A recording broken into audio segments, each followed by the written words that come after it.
នេះជាផ្កាលីលីពណ៌ពណ៌ឈាមជ្រូកនិយាយទៅបើសិនយើងមើលវាពីចម្ងាយដូចពណ៌ខ្មៅអញ្ចឹងតែនៅពេលដែលយើងមើលទៅចិត្តគឺពណ៌វាឡើងក្រហមកម្មៅអញ្ចឹងផ្កានេះវាដំបងណាខ្ញុំមកដល់ប្រទេសដាណឺម៉ាកនេះខ្ញុំឃើញគេដាំហើយវាឆ្ងាយពីយើងប្រហែលជា3-4ម៉ែត្រអញ្ចឹងហើយភ្នែកខ្ញុំរៀងញញប់តែថាជាផ្កាអីពណ៌ឡើងខ្មៅក្រឹបអញ្ចឹងហើយប្តីតែមិនខ្មៅទេវាពណ៌ក្រហមឈាមជ្រូកអញ្ចឹងហើយស្អាតមែនតើហើយភាសាផ្កានេះនៅក្នុងប្រទេសនេះវាត្រជាក់អញ្ចឹងផ្កានោះវារីកបានយូរហើយធំ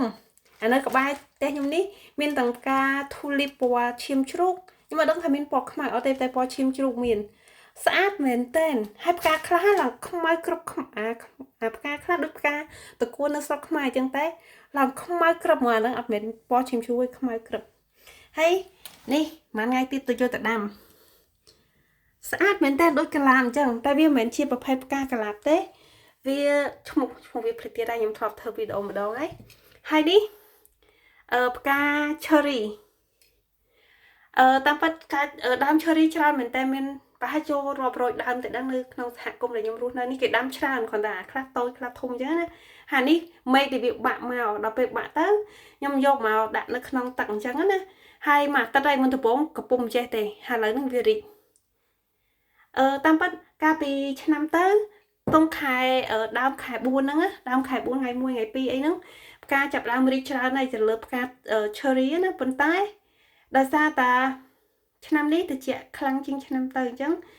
ផ្កាខ្លះវារីកតិចប្រហែលជាមួយអាទិត្យអីទៀតទៅរីកច្រើននៅបណ្ដាប្រទេសមួយចំនួនផ្កា cherry ប្រហែលជារីកច្រើនហើយតែនៅក្នុងតំបន់ដែលខ្ញុំរស់នៅហើយនៅក្នុងប្រទេសនេះដោយសារតែឆ្នាំនេះរៀងត្រជាក់ជាងឆ្នាំទៅអញ្ចឹងវា delay មួយថ្ងៃឬក៏មួយអាទិត្យជាងអញ្ចឹងទៅខ្ញុំស្រឡាញ់ផ្កានេះមែនតើថោកតែស្អាតខ្លាំងណាស់មកកាភ្លុះនេះអានេះយកទៅដាក់ដាំនៅខាងក្រៅហើយផ្កាធំណានិយាយទៅអ្នកស្រឡាញ់ផ្កាទប់យល់អារម្មណ៍ហ្នឹងហើយនេះពីរថងមួយថងវាមាន2ផ្កា2គ្រាប់ផ្កាយើងយកទៅដាក់ដាំនៅក្នុងផើងហើយដាក់ឲ្យរៀងជ្រៅទៅមកទៀតវានឹងលាស់មកហើយ25ក្រោននៅតែថោកខ្ញុំគិតថាថោកណា25ក្រោននៅហើយវាគេមានអាក្របហ្នឹង2ហើយ25ក្រោននៅបើលុយដុល្លារវាប្រហែល$4ជាងបើសម្រាប់ការគិតខ្ញុំវិញណាខ្ញុំគិតថាថោកហើយពូផ្កានៅក្នុងប្រទេសនេះច្រើនមែនតើនៅ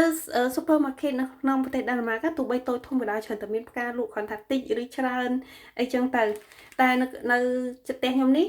គឺគេលក់ផ្កាច្រើនមែនតើមានទាំងផ្កាជាបាច់ហើយទាំងជាប្រភេទពពុះផ្កាអញ្ចេះឬក៏ផ្កាបែបអញ្ចេះហើយនេះក៏ថោកដែរ29ក្រោននៅវាប្រហែលជា$5អីហ្នឹង$5ជាងអីតិចតួចនិយាយទៅស្អាតហើយ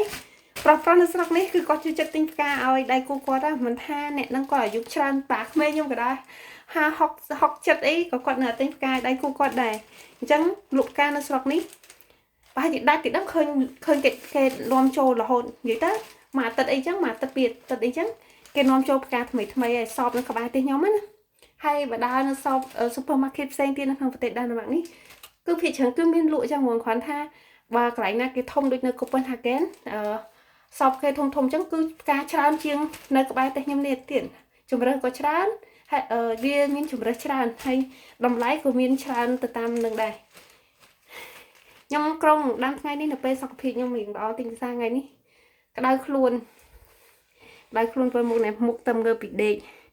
មកម៉ោងប៉ុន្មានហើយម៉ោង9ព្រឹកហើយថ្ងៃបើកឯនេះអត់និយាយនេះក៏ហត់ដែរតាំងពីមានប្តីខ្ជិលជាងពេលខ្លួនឯងនៅលីវទៀតពេលនៅលីវអត់សូវខ្ជិលទេដល់ពេលមានប្តីខ្ជិលជាងមុនដោយសារប្តីធ្វើភាគច្រើនGood luck